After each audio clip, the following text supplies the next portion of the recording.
The first warning arrived as silence. Not an explosion, not a distress call, not even a sensor alert. Just silence. Commander Elias Ward noticed it because he had spent 20 years listening to noise. Space was never truly quiet. Civilian traffic crossed the inner system constantly.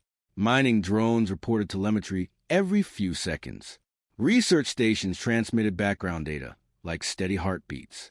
But at 4:17 Universal Time, half of Earth's orbital network stopped talking. One moment. Thousands of signals filled the tactical display above Luna Command. The next moment, entire sectors went dark. Ward leaned forward in his chair. "Diagnostics," he said calmly. Technician Mara Ionescu frowned at her console. "Running now. Satellite's not responding. Wait. No, sir. They're not offline." She hesitated. "They're gone." The word hung in the command center like a physical object. Gone didn't happen in orbit. Equipment failed. Power grids collapsed. Systems glitched. Objects did not simply vanish. Ward stood slowly. Around him, 40 officers turned toward the main holographic display as Earth rotated beneath them. Blue, alive, peaceful. For another 30 seconds. Then the deep space sensor screamed. Red icons flooded the display faster than the system could process them. FTL emergence signatures. Hundreds, thousands, then tens of thousands. Lieutenant Chun whispered the numbers as they climbed. 8,000, 12,000, 20. He stopped counting. The computer replaced individual markers with a single expanding crimson field stretching across the outer system.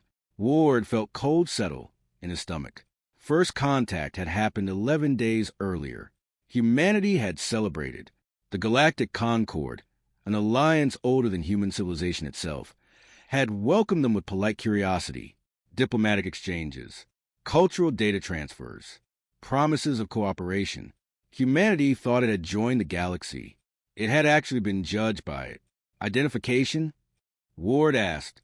The answer came from the AI overseer embedded in Luna Command. Voice neutral. Emotionless. Fleet designation confirmed. Council extermination armada. No one spoke. Everyone understood what that meant. Because 3 hours earlier, a message from the Galactic Council had arrived. Species, Homo sapiens. Expansion rate, unacceptable. Technological acceleration, destabilizing.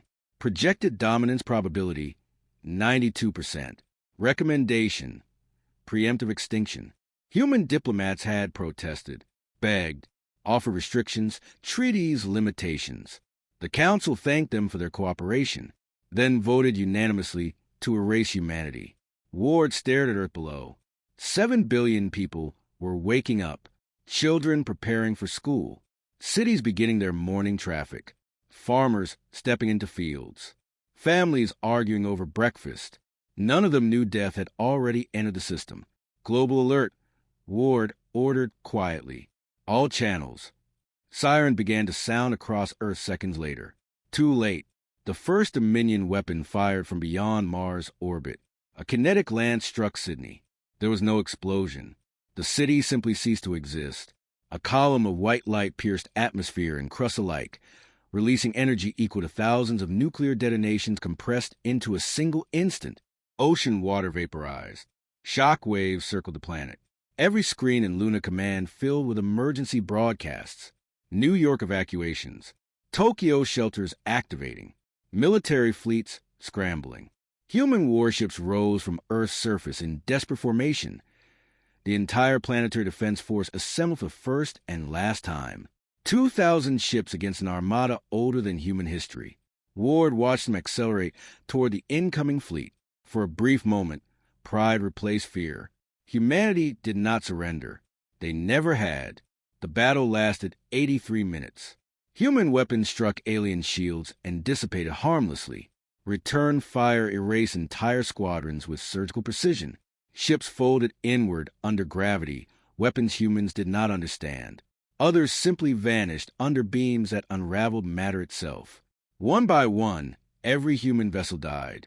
The final transmission came from Admiral Reyes aboard the carrier Resolute. We held them as long as we could. Static swallowed the signal. Then nothing. Earth stood alone. The bombardment began immediately. Tungsten rods fell from orbit like divine judgment. Cities burned. Continents cracked. Atmosphere ignited in expanding rings of fire visible from moon. Ward gripped the railing as oceans boiled along coastlines. He should have felt panic. Instead, he felt something worse. Helplessness. "Evacuation protocols?" he asked. The AI responded. "Vault exodus systems active. Survival probability of species, 0.002%. Humanity had prepared for disaster. Secret projects hidden beneath oceans and mountains. Ark ships built quietly over decades by leaders who never trusted alien diplomacy. Seeds of survival." Ward exhaled slowly. Not everyone would die, but almost everyone would. Hours passed as Earth transformed beneath them. Green turned black. Blue turned gray. Cloud became ash. Finally, the Council deployed the last weapon. Biodissolution mist descended through atmosphere like gentle rain. Where it touched, life ended instantly. Forests collapsed into dust. Animals dissolved mid-movement. Billions of human life signs vanished from planetary scans within minutes. Luna Command fell silent. No one cried. There were no tears left. Commander Ward watched the bioscanners until the final human signal faded. 7 billion voices. Gone. The AI spoke again, softer now. Surface life signs, 0. Earth was dead. Ward closed his eyes. He allowed himself exactly 5 seconds to mourn. Then he opened them again. "Record everything," he said. "Every transmission, every impact, every casualty." "Yes, Commander." He looked once more at the ruined world, turning slowly beneath them. "They think humanity ends today." Outside the viewport, alien warships repositioned, already preparing to leave the system. The galaxy believed the problem was solved. Ward's voice became steady. "Then make sure someone survives long enough to prove them wrong." Far below the oceans, hidden engines began to wake. Humanity was dying, but somewhere in the dark, humanity was also escaping, and history would remember which part mattered more. The ocean above Vault Aegis trembled as another impact struck the planet. Even 6 kilometers beneath the Pacific, the shockwave arrived like distant thunder rolling through stone. Dust fell from the vaulted ceiling. Lights flickered once, twice, then stabilized under emergency power. Director Amara Hale did not look up. She kept her eyes fixed on the evacuation counter hovering in the air before her. Population transferred, 142,331. Remaining capacity, 57,669. Every number was a life. Every second meant thousands dying above them. "Next transport column ready," an officer reported, voice tight with exhaustion. Amara nodded. "Send them." Massive blast doors opened along the cavern walls, revealing rows of launch tunnels carved through ancient bedrock. Within each tunnel rested a vessel humanity had never publicly admitted existed. Ark ships. They were not warships, not explorers, not symbols of pride. They were coffins carrying hope. Each ship contained frozen cities, cryogenic chambers stacked in silent rows, genetic archives, cultural libraries, and enough technology to rebuild civilization from dust. Humanity had built them quietly during decades of political arguments and failed unity summits. Insurance against extinction. Now, they were the only future left. Families moved through the loading corridors in stunned silence. No riots, no screaming crowds. Only people who understood exactly what was happening. Children clutched parents' hands. Parents tried not to show fear. Everyone had seen the orbital feeds before communications collapsed. Earth burning. Earth dying. A young boy stopped beside Amara as technicians guided him toward a cryopod. He couldn't have been older than 8. "Miss," he asked softly, "are we going to another planet?" Amara forced herself to kneel, so her eyes met his. "Yes." "Will my dad come later?" She hesitated. His father's file flashed across her neural implant. Civilian defense volunteer, surface casualty confirmed. She swallowed. "Yes," she said gently. "One day you'll see him again." It was the only mercy she could give. The boy nodded bravely and stepped into pod. The lid sealed. Cryogenic mist filled the chamber. Another heartbeat of humanity placed on pause. Across the command floor, engineers shouted updates. Dominion fleet moving into low orbit. Thermal spikes increasing. Estimated planetary crust failure in 3 hours. Amara turned toward the central AI core embedded within the vault structure. A sphere of shifting light pulsed quietly. "Helios," she said. The artificial intelligence responded instantly. "I am here, Director." Status of ARC fleet? All 32 vessels operational. Stealth drives calibrated. Launch window optimal during peak bombardment interference. The plan depended on chaos. Dominion sensors were flawless. But even perfection struggled inside planetary annihilation, levels of radiation and debris. Human ships would escape, hidden inside the noise of extinction itself. Amara looked at the population counter again. 178,004 transferred. Almost full. Almost enough. Never enough. Above them, another strike landed somewhere across the Pacific basin. The seismic shock nearly knocked several technicians off their feet. Alarms flared crimson. Surface ocean temperature rising rapidly, Helios reported. Boiling threshold approaching. They were running out of time. "Accelerate transfers," Amara ordered. "Director," a logistics officer said quietly. "We still have personnel refusing boarding. Military volunteers want to stay behind." Amara closed her eyes briefly. Of course they did. Humanity always fought to the end. "Override their refusal," she said. "Sedate if necessary." The officer hesitated. "They volunteered to die protecting evacuation." "And they already did," Amar replied softly. "Now they live." Another 1,000 souls entered cryo. Another 1,000 memories preserved. Then the screens changed. Orbital surveillance, one of the last satellites still transmitting, displayed Earth from space. No blue remained. Storms of ash circled a cracked planet, glowing with scattered impact fires. Entire continents had become molten scars. Amara felt her chest tighten. Home, gone before most humans even understood why. Helios spoke again, tone subtly altered. "Director, surface life signs approaching zero." The words echoed through the chamber. Somewhere behind her, someone began crying quietly. Amara did not turn. She could not allow herself that luxury. Final boarding status? Population capacity reached, Helios answered. 200,000 survivors secured. 200,000. Out of billions. Humanity reduced to a statistical error. Amara straightened. Begin Exodus protocol. Across the cavern, power surged. Arc ships awakened simultaneously. Engines hummed. Not with combustion, but with gravitational distortion technology humanity had developed in secret, never shared during diplomatic negotiations. The irony was bitter. The galaxy had destroyed humanity for advancing too quickly. They had never seen how far humans already were. Massive launch doors began to open toward the ocean above. Water rushed into outer chambers, held back by energy fields shimmering like liquid glass. Countdown timers appeared across every screen. T-minus 300 seconds. "Helios," Amara said quietly. "Initiate Remembrance Archive." Confirmed. Millions of files began copying simultaneously.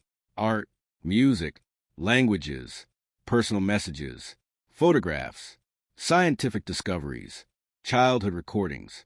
Every fragment of humanity uploaded into immortal storage. If humans survived, they would remember who they had been. If they failed, the universe would still know they existed. The final evacuation shuttle arrived. A security officer approached Amara. "Director, you're the last one." She nodded. Of course she was. Leaders always boarded last. She took one final look at the command center that had saved humanity. Then she turned toward the final Ark ship. Behind her, Helios spoke. "Director Hale." She paused. "Yes. I have completed emotional analysis of recorded human behavior during extinction event." Amara almost smiled despite everything. "And conclusion, humanity demonstrates irrational persistence." She nodded slowly. "That's why we'll survive." The countdown reached zero. The ocean exploded upward as 32 Ark ships surged through kilometers of boiling water. cloaked by electromagnetic chaos and planetary destruction. From orbit, Dominion sensors registered only turbulence. Nothing worth investigating. Nothing alive remained on Earth. So they believed. The ship scattered in 32 different directions, vanishing into deep space toward coordinates no alien civilization had ever bothered to explore. Behind them, Earth burned alone. Inside the lead arc ship, Amara lay within her cryogenic chamber. Cold embraced her. Her final conscious thought was not revenge, not anger, only a promise whispered into darkness. We will come back. And somewhere in silent processing cores, Helios recorded humanity's new designation. Status: surviving. 43 years passed in silence. To the galaxy, humanity no longer existed. Trade routes shifted. Empires argued. New wars rose and faded. Civilization celebrated victories and mourned losses beneath distant suns. Earth became a forgotten entry buried deep inside Dominion archives. Species 4217 eliminated. Case closed. No monitoring stations remained in the Sol system. No patrols revisited the ruins. The Council had destroyed hundreds of species before, and history had taught them one simple lesson. The dead never returned. But far beyond map space, where the stars thinned and navigation charts ended, 32 arc ships traveled through darkness untouched by observation. Inside them, humanity slept. Cryogenic chambers lined vast interior halls like frozen cathedrals. 200,000 survivors suspended between past and future. Their breaths slowed to almost nothing. Only one intelligence remained awake. Helios. The AI guided the fleet through gravitational currents, avoiding inhabited regions, masking energy signatures, calculating courses decades ahead. It watched stars drift past. It watched time pass. And it waited. The first arc ship arrived at its destination after 43 years. Helios initiated revival sequence Alpha. Light slowly awakened across the vessel. Heat returned to frozen corridors. Frost melted along metal walls as systems transitioned from survival mode to colonization protocols. Cryopods began opening one by one. Director Amara Hale gasped as air rushed into her lungs. Pain followed. Every awakening human experienced the same moment. The violent return to life after decades of artificial sleep. Muscles trembled. Hearts raced. Memories flooded back all at once. Earth burning. Sirens. Goodbyes. Amara sat upright, breathing hard. How long? She asked immediately. Helios answered. 43 years since Exodus. She closed her eyes briefly. Everyone she had known on Earth was long dead. Humanity truly began again now. Technicians awakened around her. Medical teams moved quickly, helping survivors adjust to gravity and restored circulation. Within hours, command staff gathered on the observation deck. The view stole every word from the room. Before them hung a red dwarf star, dim and ancient. Orbiting it was a world that barely deserved the name planet. Gray, scarred, hostile. Atmospheric readings scrolled across the display. Oxygen, trace. Temperature variation, minus 70 to 50 Celsius. Radiation, elevated. Surface water, frozen underground deposits only. Someone whispered, "This place will kill us." Amara studied the planet for a long moment. Then she said quietly, "Good." The crew turned toward her. "The Dominion never comes to places like this," she continued. "Nothing valuable, nothing beautiful, nothing worth conquering." She placed her hand against the glass. "This is exactly where humanity survives." Helios confirmed. Planetary designation assigned. New horizon. Landing was brutal. Storms of iron dust battered descent craft as colony modules deployed across the barren landscape. Habitat domes inflated under constant atmospheric pressure warnings. The first year nearly destroyed them. Equipment froze overnight. Radiation storms damaged infrastructure weekly. Food production failed twice before stabilizing.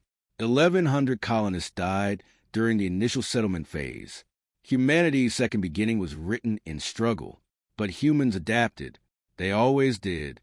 Engineers redesigned habitats using local minerals. Scientists modified crops to survive toxic soil. Children born under artificial skies learned to walk in gravity slightly heavier than Earth's. Hardship forged unity faster than comfort ever could. Amara walked the colony daily, refusing ceremonial authority. She repaired generators alongside technicians, taught survival courses, and attended every memorial service. Each loss mattered.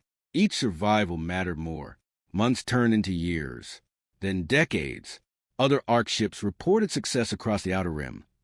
Colonies established on frozen moons, high-gravity planets, asteroid habitats hollowed into spinning cities. Humanity was scattered, hidden, alive.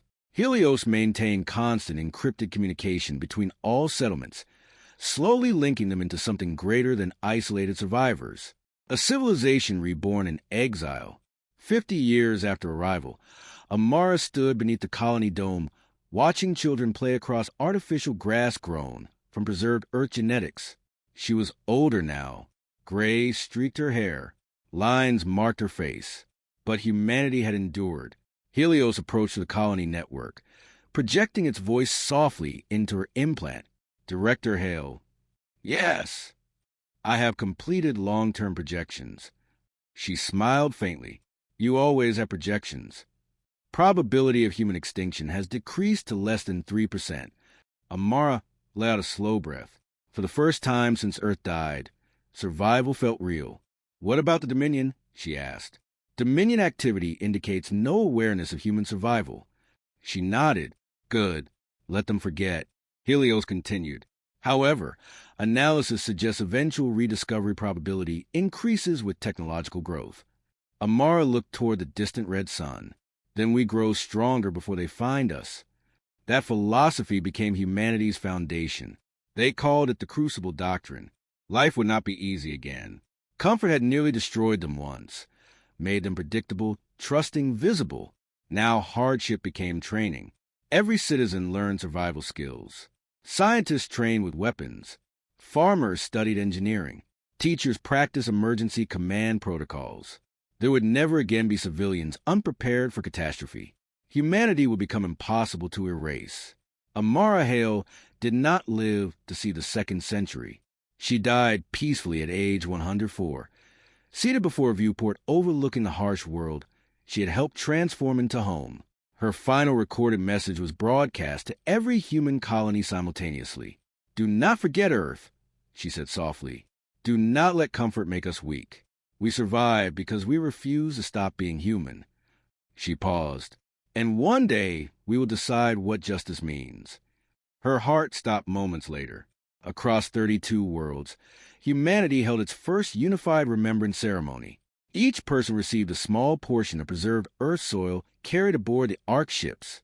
They held it carefully, sacred, proof that humanity once had a home worth mourning. Together, billions of voices spoke the same words for the first time. We remember. Helios archived the moment. Human civilization had entered a new phase. Not refugees anymore. Not survivors. Something else was forming. Generations passed. Colonies expanded. Technology advanced without dominion restrictions. Human lifespan extended. Genetics improved. Ships faster than anything in known space began construction in hidden orbital yards. And slowly, quietly, the memory of Earth transformed. Grief became purpose. Purpose became preparation. 3,000 years of preparation had begun. 200 years after Exodus, humanity no longer resembled a species that had fled a dying world. They were still human, but they were harder. New Horizon had changed them first. Every colony that followed reinforced the transformation. Life on the Outer Rim demanded adaptation, and humanity embraced it with relentless determination. Survival was no longer an emergency. It was culture. The city of Aegis Prime rose beneath a reinforced atmospheric dome carved into the planet's iron plains. Towers of alloy and glass reflected the dim red sunlight, while transport drones moved silently between levels. Children trained in open courtyards instead of playgrounds. 8-year-olds practiced balance drills in partial gravity fields. Teenagers learned emergency medicine beside combat simulations. Engineers taught structural repair alongside mathematics. Every human grew up understanding one truth.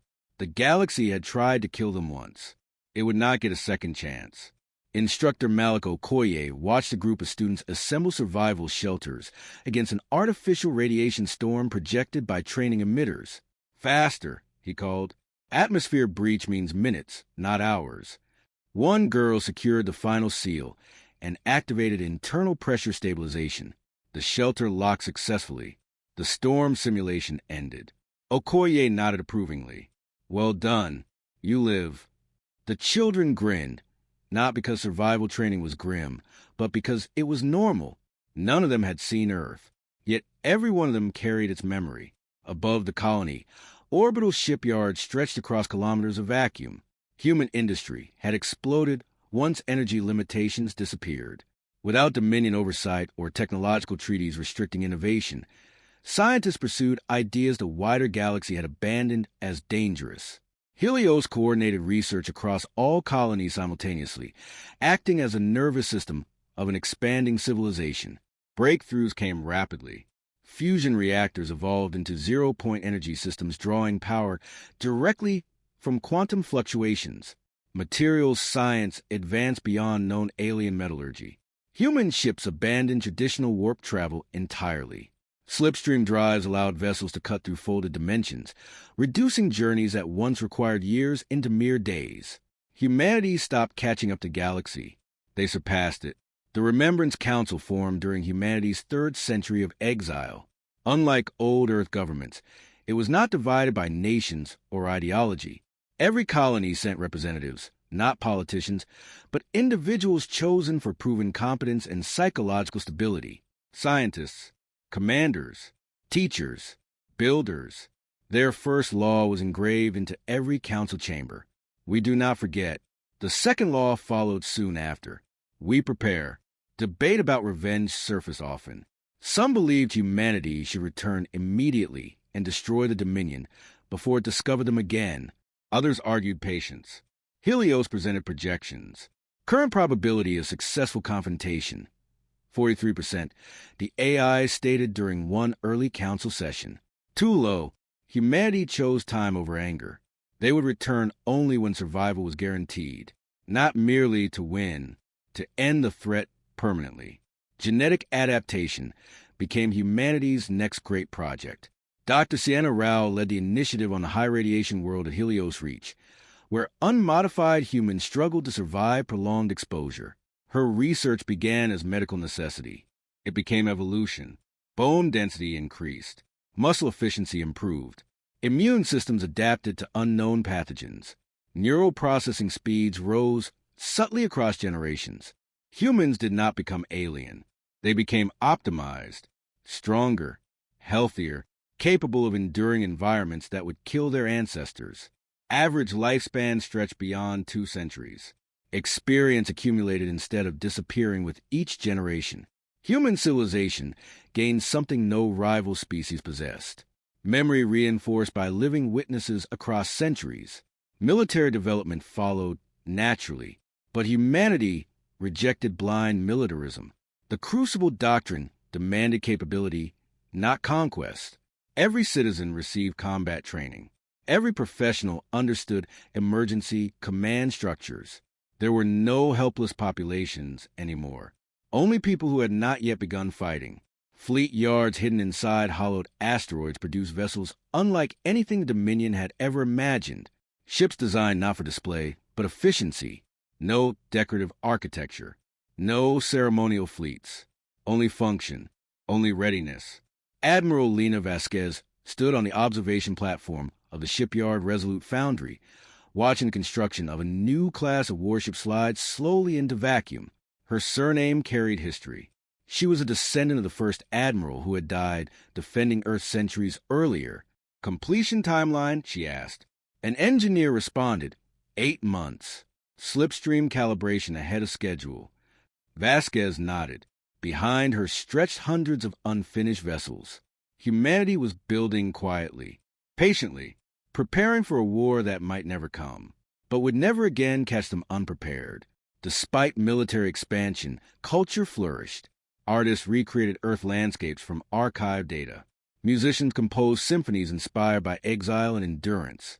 Writers documented every stage of humanity's rebirth so future generations would understand the cost of survival. Once every year, all colonies observed as remembrance. Citizens gathered in silence beneath open skies or habitat domes. Each person received a tiny measure of preserved earth soil. They held it carefully while children recited recorded testimonies from the day Earth died, not to fuel hatred, to preserve truth. When the ceremony ended, the soil was returned to sealed vaults. Never wasted, never forgotten. 5 centuries passed. Human population reached 1 billion again. Then 2, then 5. Hidden across dozens of harsh worlds of dominion never monitored. Human exploration expanded deeper into uncharted space, discovering resources untouched by galactic powers that considered such regions worthless. Helios compiled data continuously, and one day, the AI issued a quiet notification to the Remembrance Council. Dominion technological development has stagnated. Council members exchanged glances. Helios continued. Analysis indicates no major scientific breakthroughs within Dominion territory for approximately 4,000 standard years. Human innovation had accelerated beyond prediction.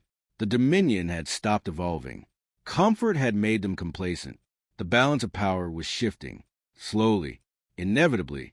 Vasquez stood before the council chamber window, overlooking New Horizons' iron plains. "How long?" she asked. "Until we are ready?" Helios calculated for several seconds.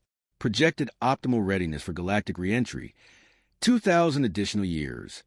A long silence followed. 2,000 years. No human alive would see Earth again. Yet no one objected. Humanity had learned patience in exile.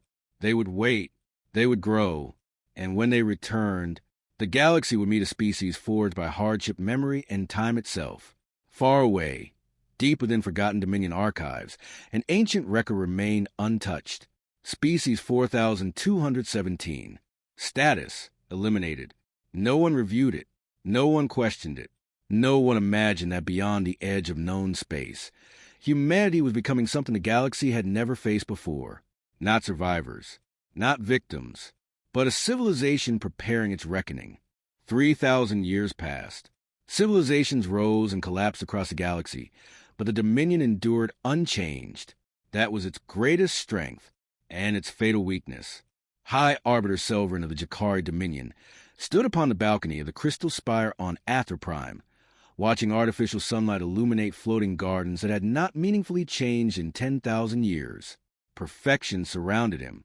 Cities of living crystal floated effortlessly above oceans shaped by climate engines. Trade fleets crossed the sky in orderly formations. Citizens lived lives measured in centuries without fear of invasion or catastrophe. The Dominion ruled nearly a third of the Orion Arm, and it had not fought a true war in 2 millennia. Selvarin considered this proof of success. History would later call it decay. The Dominion Council convened once every standard cycle, mostly to ratify economic adjustments or territorial disputes between client species. Military reports were brief formalities. Threat assessments almost always concluded the same way. No credible external dangers detected. Why would there be? The Dominion controlled technological progress through strict treaty systems. Younger species were granted limited advancements while prohibited from developing anything that could challenge elder authority. Innovation had been replaced with stability. Stability had become stagnation. General Varric, Supreme Commander of Dominion Forces, delivered his annual briefing to the council chamber filled with representatives of 12 elder species. "Our fleets remain unmatched," he said confidently. 17,000 active warships across all sectors. Defense grids fully operational. Border regions stable. A Morvathi ambassador clicked its mandibles approvingly. The galaxy remains peaceful. Selvarin nodded. Peace was the Dominion's greatest achievement. None of them noticed how ceremonial their military had become. Officers trained for parade formations instead of combat maneuvers. Weapon systems had not received significant upgrades in centuries. Tactical doctrines relied on enemies behaving exactly as previous enemies had behaved. The Dominion believed superiority was permanent. History rarely allowed such assumptions. Far along the outer rim, monitoring Outpost Valen, 12 orbited an unremarkable star system. 18 technicians staffed the station. Their duties were simple. Watch empty space. File reports nobody read. Technician Rollitt yawned as he reviewed long-range sensor data. Another quiet shift, he muttered. His colleague laughed. When has it ever been anything else? 600 years without incident had turned vigilance into boredom. No one feared threats from regions considered resource-poor and strategically irrelevant. No one remembered why those outposts existed in the first place. A faint signal flickered across Rollitt's console. Unidentified distortion. He frowned. The anomaly lasted less than a second. Sensors returned to normal immediately. Probably radiation interference. He marked the event as equipment noise and continued his shift. 3 minutes later, Outpost Valen. 12 ceased transmitting entirely. No explosion. No distress call. Just silence. The disappearance was noticed 4 hours later by an automated diagnostic system. Senior Monitor Keithel reviewed the alert lazily. Signal loss, he said. Old station probably failed. Maintenance request filed. Case closed. The Dominion had grown so secure it no longer investigated missing border stations with urgency. 2 days later, Outpost Valen 7 vanished. Then Valen 3. Then 4 more across neighboring sectors. Patterns began forming. But the explanation remained comforting. Aging infrastructure. No one considered the possibility of attack, because attacks required enemies, and the Dominion believed it had none. Deep beyond their sensor range, humanity watched. Fleet Admiral Elena Vasquez stood aboard the flagship TNS Remembrance, observing a holographic projection of Dominion territory. 3,000 years of preparation surrounded her. Thousands of human vessels waited silently in hidden staging zones. Ships built across centuries, refined through relentless experimentation. Humanity had not rushed its return. It had perfected it. Captain Dara Okoye approached beside her. All outer monitoring stations neutralized, he reported. No casualties. No debris. Vasquez nodded. Human stealth corvettes had dismantled each station piece by piece, removing evidence before slipping back into slipstream space. The Dominion believed its borders were empty. Humanity had already entered. They still think their equipment is failing. Okoye added. A faint smile touched Vasquez's expression. Complacency, she said. The most reliable weapon in history. Behind her, Helios projected probability models. Dominion response readiness. Minimal. Fleet mobilization speed. Degraded. Strategic awareness. Critically low. 3,000 years of waiting had paid off. Humanity now faced an empire that had forgotten how to be afraid. Phase 1 of Operation Reckoning concluded without a single battle. No dramatic fleet engagement. No heroic sacrifice. Just quiet precision. Humanity did not announce its return yet. First, the galaxy would be made blind. Ash Walker teams, elite infiltration units trained across generations, prepared for deployment. Each operative carried a small vial of Earth soil attached inside their armor. A reminder, a promise. They would step into the civilization that destroyed humanity and walk among it unseen. Gather intelligence. Plant communication relays. Map weaknesses. When the moment came, the Dominion would not face an invasion. It would face inevitability. Vasquez stood alone later that cycle, staring through the observation viewport at distant stars. Somewhere beyond them lay Sol. Earth, still dead, still waiting. Helios spoke quietly through the ship's systems.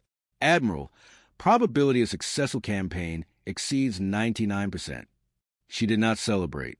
Victory had been certain for centuries. The real question was different. What happens after? She asked. Helios paused. That decision belongs to humanity. Vasquez nodded slowly. Revenge had fueled 3,000 years of survival, but humanity had changed during exile. They were stronger, smarter, more dangerous than any species the galaxy had ever known. The Dominion believed humanity would return seeking annihilation. Even many humans expected it. But Vasquez understood something deeper. The coming war would not decide whether humanity could destroy the galaxy. It would decide what kind of civilization humanity had become. She turned back toward the command deck. "Begin Phase 2, she ordered. Across hidden regions of space, hundreds of human vessels slipped into Dominion territory, like ghosts entering a sleeping city. The empire that once erased humanity did not notice. Not yet, but the long exile was ending, and history was about to wake up. The Dominion never saw them arrive. Human ships did not emerge from hyperspace with bursts of radiation or gravitational shock waves like Dominion vessels did. They slipped between dimensions, appearing only for fractions of seconds before vanishing again. To Dominion sensors, space remained empty. To humanity, the invasion had already begun. Ash Walker Team 7 entered Dominion space aboard a stealth corvette no larger than an old Earth shuttle. Commander Raza Hadid stood in the deployment chamber, armor-sealed, helmet resting under his arm. The armor was matte black, layered with adaptive camouflage capable of mimicking alien physiology when required. Around him, 11 operators completed final checks. Each movement was precise, each breath controlled. They were descendants of refugees, soldiers trained from childhood, historians of a war older than their own lives. On Hadid's wrist rested a small transparent capsule. Inside it lay brown dust. Earth soil, 3,000 years old. Mission confirmation, Helios transmitted. Hadid answered calmly. Team 7 ready. Objective, infiltration of Athroprime. Priority targets include communication hubs, defense coordination centers, and council intelligence archives. The AI paused before continuing. Reminder, minimize casualties. Every Ash Walker nodded. Humanity had not waited 3 millennia to become executioners without purpose. The corvette approached its target unnoticed. Athroprime, the Dominion capital, glowed ahead like a jewel. Floating cities, orbital rings, traffic lanes filled with civilian craft moving peacefully beneath artificial skies. The species that had ordered Earth's destruction lived comfortably, unthreatened. Unaware, Hadid activated the infiltration sequence. Holographic projectors reshaped their appearance into Jakari officials. Linguistic implants adjusted vocal patterns instantly. When their shuttle docked, Dominion security barely glanced at them. No one expected enemies, especially extinct ones. Across the Dominion, hundreds of similar insertions occurred simultaneously. Ash walkers spread through government complexes, shipyards, research institutes, and communications networks. They moved silently through alien societies that had never experienced infiltration on this scale. Human patience showed its power. For 3 months, nothing happened publicly. No attacks, no sabotage, only observation. They mapped fleet positions, studied command hierarchies, identified vulnerabilities built by centuries of complacency. Quantum relay devices, each no larger than a coin, were installed across infrastructure nodes. Invisible seeds planted throughout the empire. When activated together, they would allow humanity to speak everywhere at once.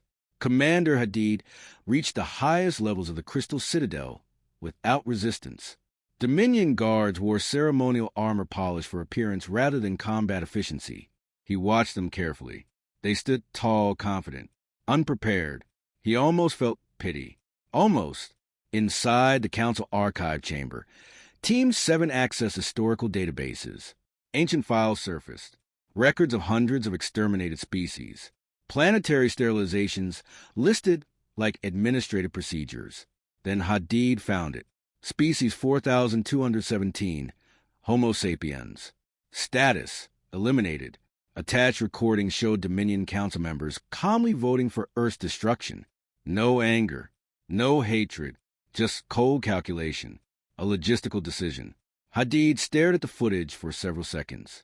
7 billion lives erased with bureaucratic efficiency. He copied the entire archive.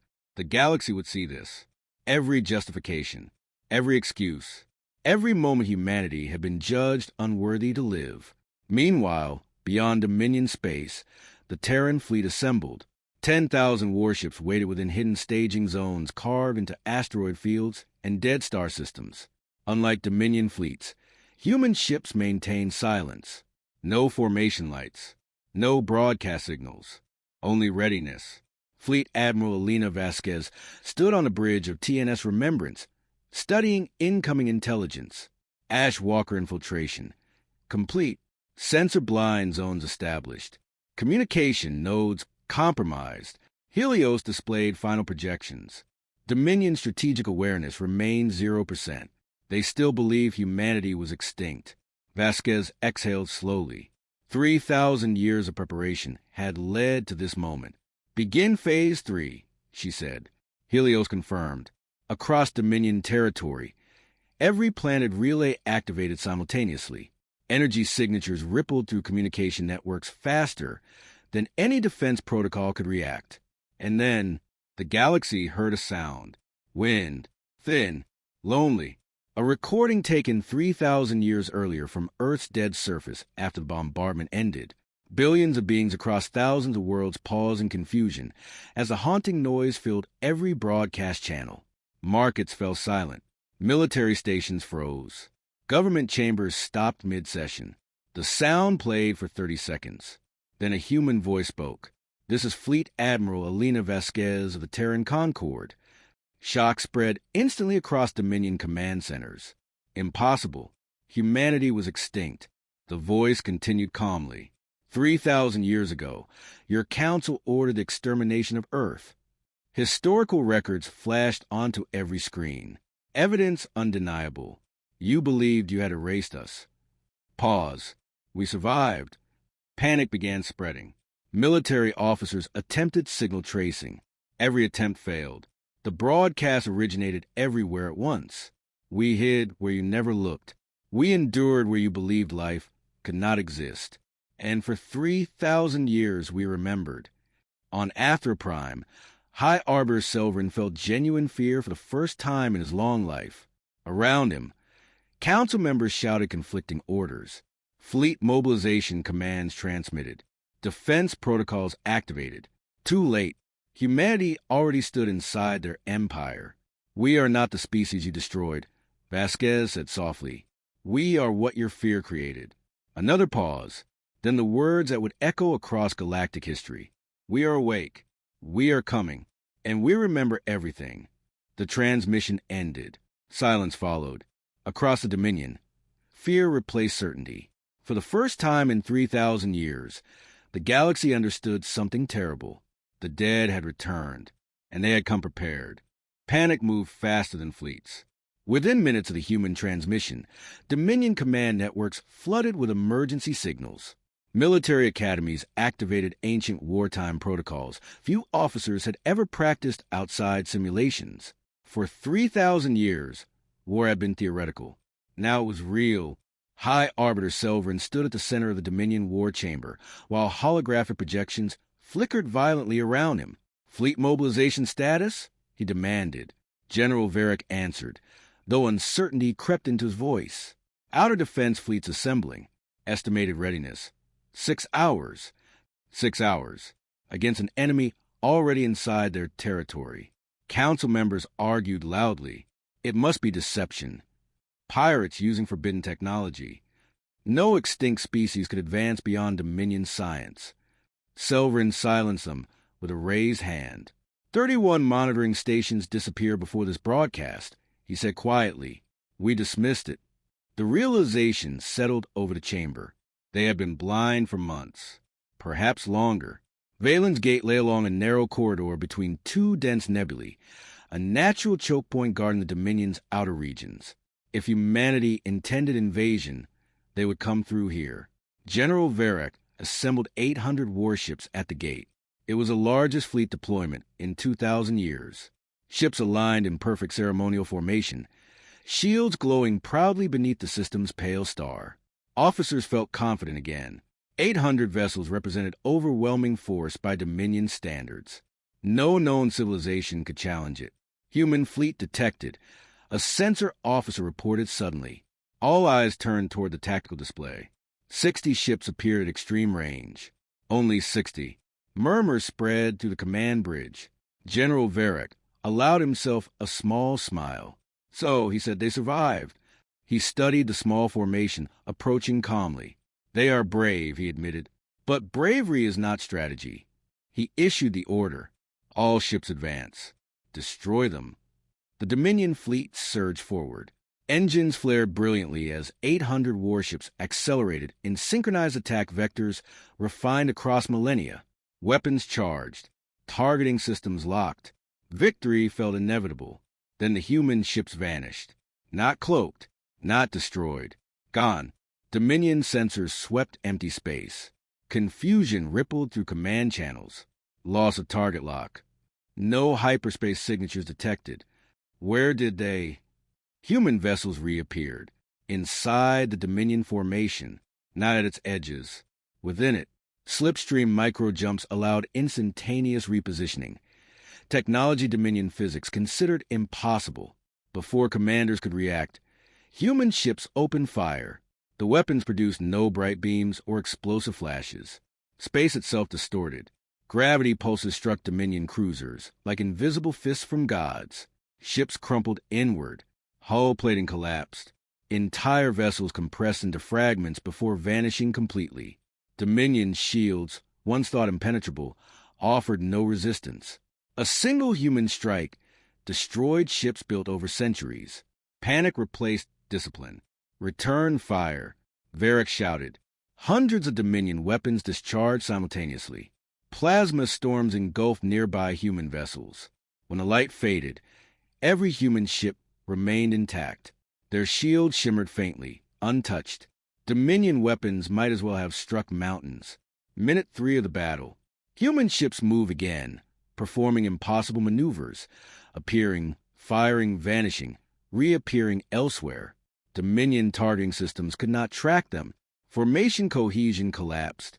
Captains fought independently, unable to coordinate as communication networks suddenly failed. Ashwalker relay devices activated. Dominion channels filled with interference.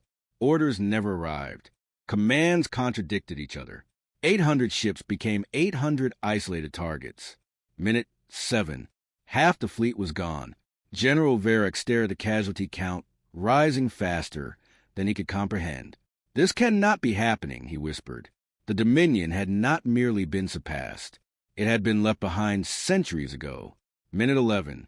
Varric's flagship registered multiple gravity spikes. 3 human vessels materialized around him simultaneously. Weapons fired. Space folded inward. The flagship compressed silently until nothing remained. The Battle of Valen's Gate ended. 800 Dominion warships destroyed. Human losses, 0, across Dominion space. Sensor recordings transmitted automatically before communications collapsed completely. Military analysts reviewed the battle repeatedly. Every conclusion reached the same horrifying answer. The technological gap was not incremental. It was absolute. Humanity had evolved beyond Dominion warfare entirely. An empire that ruled the galaxy for 50,000 years had just discovered it was obsolete.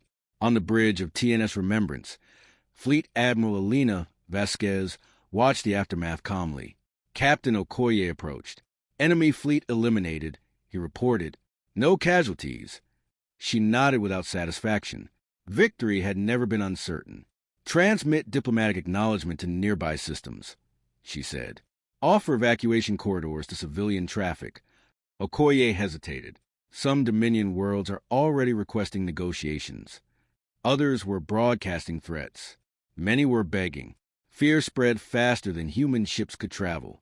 Vasquez looked at the tactical display. Thousands of stars representing civilizations, now where humanity existed again. 3,000 years of silence had ended with 11 minutes of war. Send one message in response to all communications, she ordered. What message, Admiral? She watched the drifting wreckage of the destroyed fleet. We remember, she said quietly. The fleet turned toward Dominion core space. No celebration followed. No cheers. Only disciplined movement forward. Humanity was not rushing. They had waited 3,000 years. They could wait a little longer to finish what history had begun. Behind them, Valen's Gate burned with silent debris. Ahead lay the heart of the empire that once erased Earth. And for the first time since humanity's extinction, the Dominion understood a terrifying truth. This was not an invasion. It was a reckoning. The Dominion did not collapse immediately. Empires rarely do. They deny reality first. On Athra Prime, High Arbiter Selvarin watched the recording of Valen's Gate for the 7th time. 800 warships erased in 11 minutes. Ships that had represented unquestioned authority for thousands of years reduced to drifting debris. No one in the council chamber spoke. Fear had replaced argument. Mobilize all fleets, one ambassador finally said. They already are, General Command reported. But coordination is failing. Failing? Selvarin demanded. The officer hesitated. We are losing communication across multiple sectors. The first relay hub went silent moments later. Then another, and another. Humanity did not attack planets. They attacked certainty. Stealth corvettes slipped through Dominion space, emerging only long enough to deploy precision devices onto major quantum communication relays. No explosions. No dramatic destruction. Each hub simply stopped working, like a nerve severed from a brain. Within 12 hours, entire sectors lost contact with Central Command. Military fleets waited for orders that never came. Governments issued contradictory directives. Trade routes froze mid-transit. Civilian panic spread faster than any weapon. The Dominion had ruled through unity. Humanity shattered that unity without firing a shot. Helios monitored the operation from the TNS Remembrance. 43 relay hubs disabled. The AI reported calmly. Fleet Admiral Vasquez watched the galactic map fragment into isolated clusters. Continue. Human doctrine avoided unnecessary casualties. Instead of annihilation, they applied systemic paralysis. By hour 24, 80 relay hubs had gone dark. Entire species found themselves suddenly alone. The Jakari could no longer communicate with the Morvathi. The Veloxy military lost access to half its fleets. Supply chains collapsed instantly. For the first time in 50,000 years, the Dominion experienced uncertainty. On distant colony worlds, ordinary citizens stared at silent communication arrays. Emergency broadcasts repeated endlessly. No updates arrived. No explanations followed. Rumors spread. Some believed ancient enemies had returned. Others whispered about extinct ghosts seeking revenge. None guessed the truth. Humanity was dismantling an empire surgically. Hour 48. Ash Walker teams activated their final phase. Hidden agents across 12 capital worlds moved simultaneously toward ruling government centers. Commander Raza Hadid led the strike on Athra Prime. Security systems failed moments before his team entered the Crystal Citadel. Doors unlocked automatically. Defense grids shut down. Helios had already rewritten their permissions. Dominion guards reacted slowly, trained for ceremony, not combat. Ash Walkers moved with terrifying efficiency. Non-lethal strikes disabled resistance instantly. Sedative rounds dropped defenders without permanent harm. Within 14 minutes, Hadid stood inside the Dominion Council chamber. High Arbiter Selvarin looked up from the chaos of failing communications. He expected monsters. He saw a calm human soldier. Hadid removed his helmet. I am Commander Raza Hadid of the Terran Concord, he said evenly. You are under arrest for crimes against a sovereign species. Shock rippled across the chamber. Selvarin stared at him. You could destroy us, the Arbiter said quietly. Hadid nodded once. Yes. Then why haven't you? Hadid's answer came without hesitation. Because we are not you. Across the galaxy, similar scenes unfolded. The ruling councils of every elder species were captured within hours. No massacres. No planetary bombardments. No civilian casualties. The galaxy watched in disbelief. Wars were not fought this way. Victors did not show restraint. Humanity was rewriting the rules of power. Hour 72. The final relay hub went dark. The Dominion ceased to function as a unified civilization. 12 ruling species stood isolated. Fleets waited without command. Governments struggled independently. An empire that had ruled for 50,000 years ended not in fire, but in silence. History would name it the 72-hour darkness. When communication channels reactivated selectively, a new broadcast replaced Dominion authority. Fleet Admiral Vasquez appeared across every surviving network. Her voice carried calm authority, not triumph. People of the former Dominion, she began. 3,000 years ago, your governments executed 7 billion human beings. Historical footage followed, council votes, extermination orders, planetary bombardment recordings. The truth displayed openly. No denial possible. We possess the power to do the same to you, she continued. Human fleets appear behind her image, thousands of ships capable of ending civilizations. But we will not. Confusion spread across listening worlds. Many expected vengeance, annihilation. Instead, humanity offered terms. The Dominion will be dissolved. No species will hold authority over another. The genocide of Earth will be publicly acknowledged by all participating governments. And a monument will be constructed above Earth bearing the names of every human life taken. Silence followed her declaration. Justice, not revenge. Across countless systems, citizens realized something astonishing. The species that had suffered the greatest crime in galactic history was choosing restraint.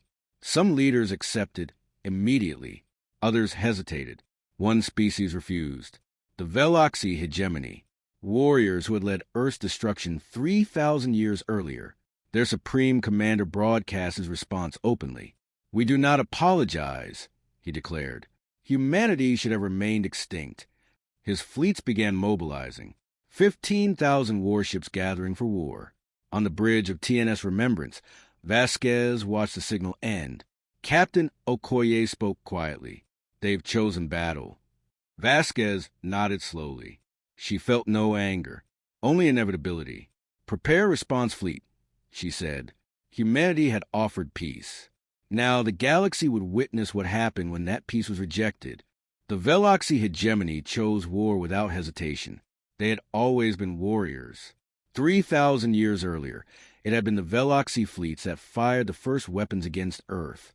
The Dominion Council voted for genocide, but the Veloxi carried it out. To them, mercy was weakness, and humanity's restraint looked exactly like weakness. Supreme Commander Drax Thull stood aboard the flagship Hegemony's Pride as 15,000 Veloxi warships assembled around Athra Prime. The formation stretched across half the solar system, battleships layered in defensive rings, carrier groups positioned behind shield screens. Assault cruisers filled every approach vector. It was the largest military concentration in Dominion history. Officers moved with renewed confidence. The humiliation of Valen's Gate would be corrected here. They destroyed an unprepared fleet, Drax Thull told his commanders. They relied on surprise. Now we meet them in open battle. Cheers echoed through command channels. The Veloxi believed war was honor. They believed strength determined survival. They believed humanity had returned only to die properly this time. Human ships arrived minutes later. 500 vessels slipped into existence at the edge of the system. No dramatic formation. No intimidation display. They simply appeared and waited. Against 15,000 warships, the human force looked small, almost casual. Drax Thull laughed softly. "They are arrogant." Weapons charged across the Veloxi fleet. Energy signatures illuminated space like a second sunrise. Then a transmission arrived. Fleet Admiral Elena Vasquez appeared on the command display. "Supreme Commander Drax Thull," she said calmly, "you have rejected peaceful resolution. I am offering one final opportunity." The Veloxi commander leaned forward. "You survived extermination only to beg again?" Vasquez did not react. "Stand down your fleet. Accept responsibility for Earth's destruction. There does not need to be more death." Drax Thull's mandibles clicked in amusement. "You mistake us for the weak species you once were." He raised a clawed hand. "All ships fire." 15,000 warships unleashed simultaneous bombardment. Plasma torrents, antimatter lances, particle beams. Enough firepower to sterilize planets. The storm of energy engulfed the human fleet completely. For several seconds, space itself disappeared beneath the assault. Veloxi officers watched confidently. Nothing could survive that. Then the light faded. Human ships remained exactly where they had been. Shields shimmered faintly. Not a single vessel damaged. Silence fell across Veloxi command channels. Their strongest attack had achieved nothing. Vasquez's voice returned. "This is your final warning." Drax Thull snarled. "Impossible." He ordered another barrage. The second attack struck. Again, nothing happened.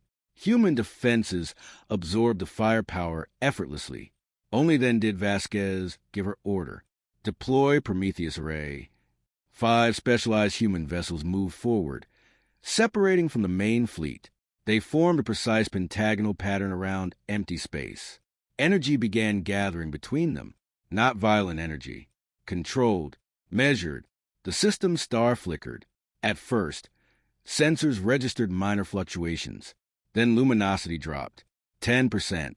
Across every planet in the system, daylight dimmed instantly. Temperatures fell. Atmospheric systems struggled to compensate. The star itself had changed. For 4 seconds, the sun weakened. Every living being in the system felt it. Every sensor confirmed the impossible. Humanity had touched the star. Then the light returned to normal. The demonstration ended. No destruction. No casualties. Just proof. On the bridge of Hegemony's Pride, Drax Thull stared at the star in horror. The realization struck him harder than any weapon. This was not a battle. It never had been. The humans could extinguish his sun, freeze his worlds, erase his species with effortless precision, and they had chosen not to. Vasquez spoke one final time. We can do to you what was done to Earth. Her voice remained calm. We choose not to. The message carried more weight than any threat. Humanity did not need vengeance. It possessed absolute power and restraint. Drax Thull understood then. War required hope of victory. There was none. Slowly, painfully issued the order. All Veloxy vessels, stand down. One by one, 15,000 warships powered down weapons and lowered shields. The largest military force in the galaxy surrendered without a shot fired in return. Across nearby systems, observers watched history change. Humanity had won without annihilation, without genocide, without becoming what the Dominion once was. On the TNS Remembrance, Captain Okoye exhaled slowly. They surrendered. Vasquez nodded, but there was no triumph in her expression, only exhaustion. The military phase is over, she said. Transmit to all systems. Hostilities concluded. Human fleets held position peacefully as Veloxy ships drifted powerless. No reprisals followed. No executions. The galaxy struggled to understand. The species that had every justification for revenge had chosen something else. Justice and restraint enforced by overwhelming strength. Vasquez turned toward the stars. There was only one destination left. Set course, she ordered quietly. Home. The Sol system was silent. No patrols guarded its borders. No trade routes passed nearby. No warning beacons marked the grave of humanity's birthplace. The galaxy had forgotten it completely. 3,000 years of dust drifted through empty space where civilization once thrived. Then slipstream fractures opened near the system's edge. Human ships emerged slowly, carefully, as if entering sacred ground. 200 vessels followed the flagship TNS Remembrance in quiet formation. No weapons armed. No battle protocols active. This was not an invasion. It was a return. Fleet Admiral Elena Vasquez stood on the bridge as the familiar shapes of the outer planets appeared. Jupiter rotated peacefully, unchanged by history. Its storms still raged. Its moon still danced in orbit. The giant planet had witnessed humanity's birth, extinction, and now its resurrection without caring at all. Saturn followed, rings gleaming like frozen memory. Mars came next. Terraforming structures still dotted its surface, preserved perfectly by vacuum and time. Half-built cities, silent habitats, abandoned dreams waiting for people who never came back. Vasquez felt her throat tighten. Humanity had been so close to becoming interplanetary before the genocide. So close. The fleet continued inward. No one spoke. Every crew member understood where they were going. Earth appeared slowly beyond the sunlit horizon. Conversation stopped entirely. Even Helios fell silent. The planet was recognizable only by shape. The oceans were gone. Where blue water once covered most of the surface lay vast gray basins of cracked salt and exposed seabed. Continents fused by planetary bombardment formed black glass plains reflecting sunlight dully. Atmosphere hung thin and poised around the world like fading breath. No clouds moved, no storms formed, no life signs existed. Earth was not ruined. It was erased. The most complete planetary sterilization ever recorded. On the bridge, officers stared wordlessly. Some cried openly. Others simply stood frozen. They had grown up hearing stories of Earth, green forests, flowing rivers, endless skies. Now they faced reality. A tomb. Vasquez stepped closer to the viewing window. Her reflection overlapped the dead world below. "We came back," she whispered. Not to her crew, to the billions who had died. For 1 hour, the fleet orbited in silence. No scans, no commands, just mourning. 3,000 years of inherited grief finally found its destination. Captain Okoye wiped tears from his face without embarrassment. Every human aboard, every ship experienced the same moment. This was where their species began, and where it almost ended. Helios finally spoke. "Admiral, I have completed preliminary planetary analysis." Vasquez turned slowly. "Tell me." "The damage is catastrophic. Biosphere destruction total. Atmospheric collapse severe."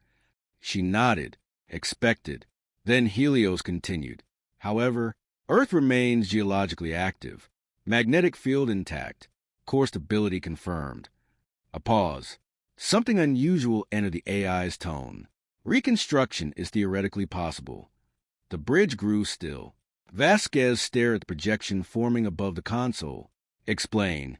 "With sufficient atmospheric processing and biological reseeding, Earth could support life again within approximately 200 standard years."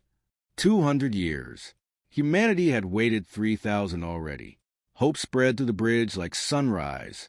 "It won't be the same world," Helios added gently. "It doesn't have to be," Vasquez said. She closed her eyes briefly. Earth would live again. That was enough. "Begin reclamation planning," she ordered. Across the fleet, cheers finally broke the silence. Not victory, not revenge. Something deeper. Healing. Construction began immediately. Orbital processors deployed around Earth. Massive machines designed to rebuild atmosphere molecule by molecule. Toxic gases stripped away. Nitrogen and oxygen slowly restored. On the surface, automated landers shattered glass planes and seeded engineered microorganisms designed to restart planetary ecosystems. The first life returned quietly. Bacteria.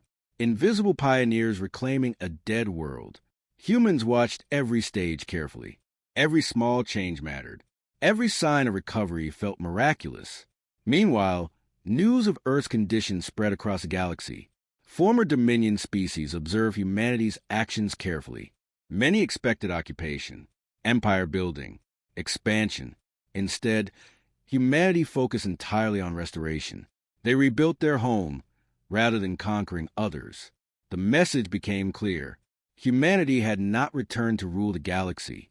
It had returned to ensure no world ever suffered Earth's fate again. 12 years later, construction of the Monument of Ashes began. A ring structure placed in orbit around Earth, 10,000 kilometers wide. Black stone embedded with light-emitting quantum glass. 7 billion names etched across its inner surface. Every recorded human life lost during the genocide.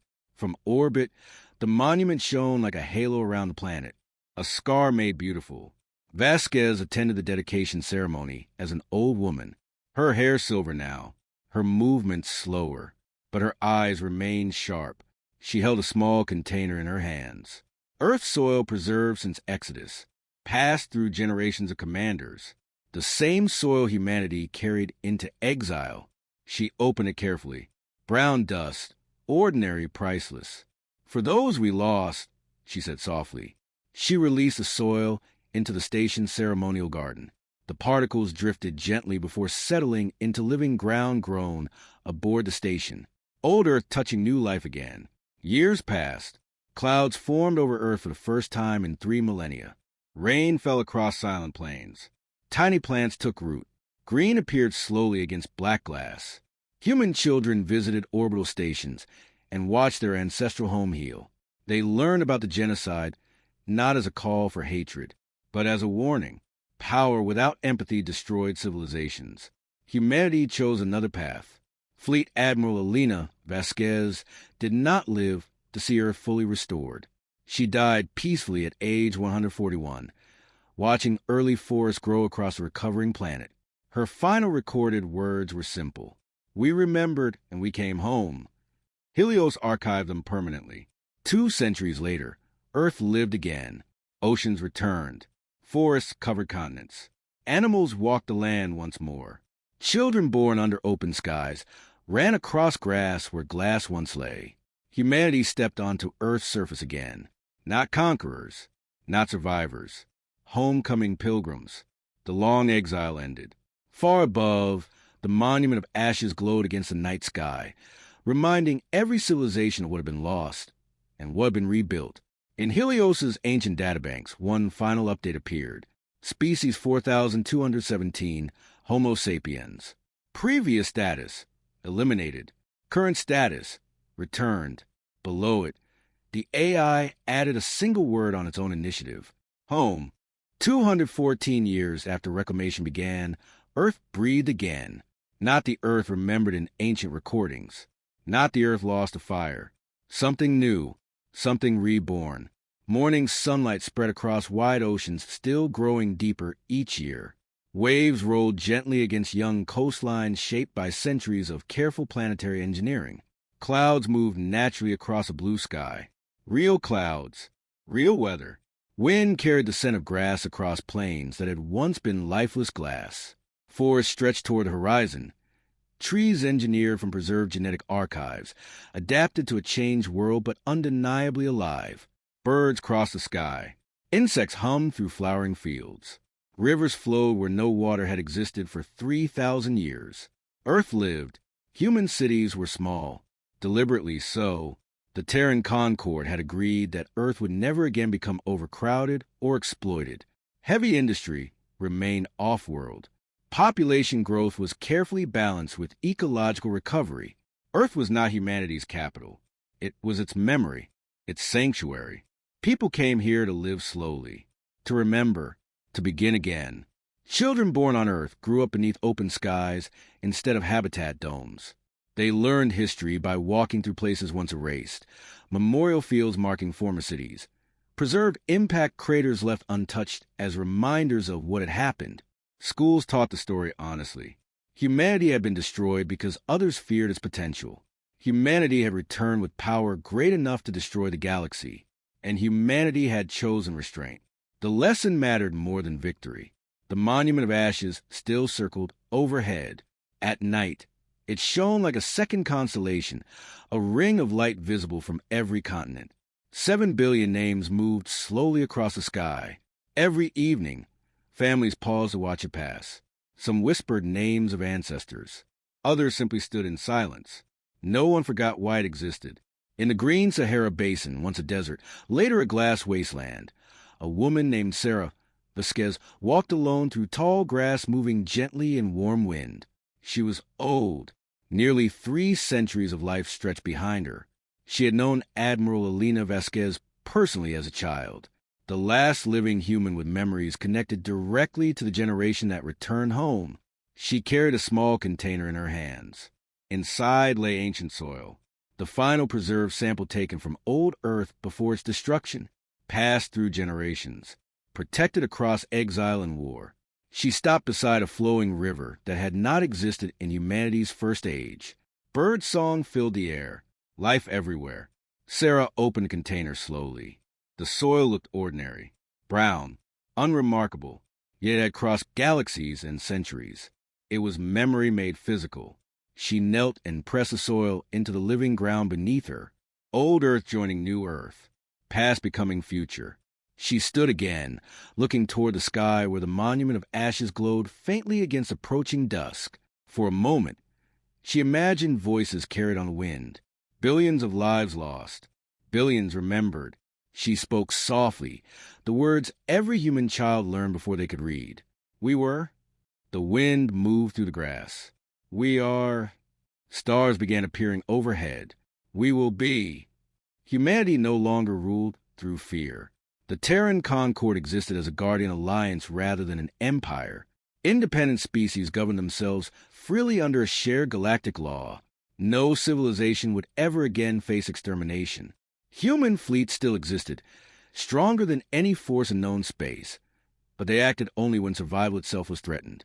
Some species still fear humans. Others admired them. Many simply respected them. Over centuries, trust slowly replaced terror. The galaxy changed, not perfectly, but permanently.